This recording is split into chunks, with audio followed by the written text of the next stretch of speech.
Les protéines sont contenues en grande quantité dans deux catégories d'aliments, les viandes et les poissons. Exemple, le poisson, le jambon et il y en a aussi beaucoup dans le fromage. Si on avait un microscope assez puissant, on pourrait voir des protéines. Cela ressemblerait à ce genre de molécules. Déjà dans la bouche, la mastication prépare la digestion en coupant les aliments en petits bouts.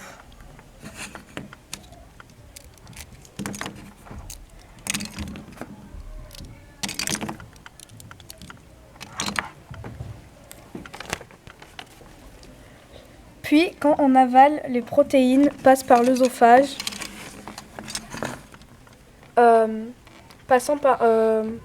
puis arrivent dans l'estomac où elles vont être cassées en petits morceaux.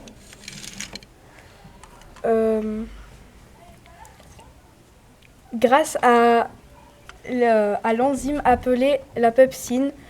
Dans l'estomac, c'est très acide car cette enzyme ne fonctionne pas sans acidité. Une fois dans l'intestin grêle,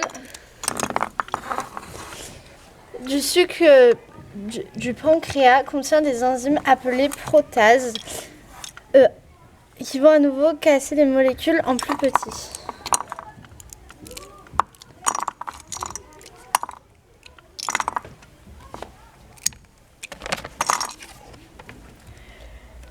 Le sucre intestinal qui les fabrique par l'intestin lui-même casse en plus petits morceaux.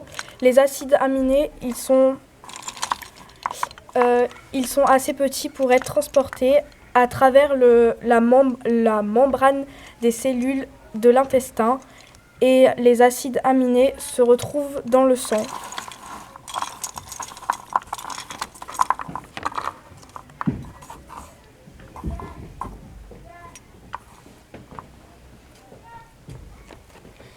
Grâce au sang, les acides aminés vont dans toutes les cellules.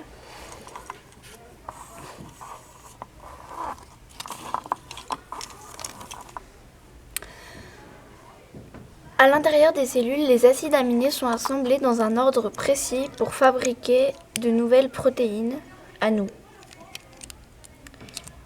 qui vont avoir de très nombreux rôles. Par exemple, dans les cellules musculaires, ce sont les protéines qui se contractent pour faire un mouvement.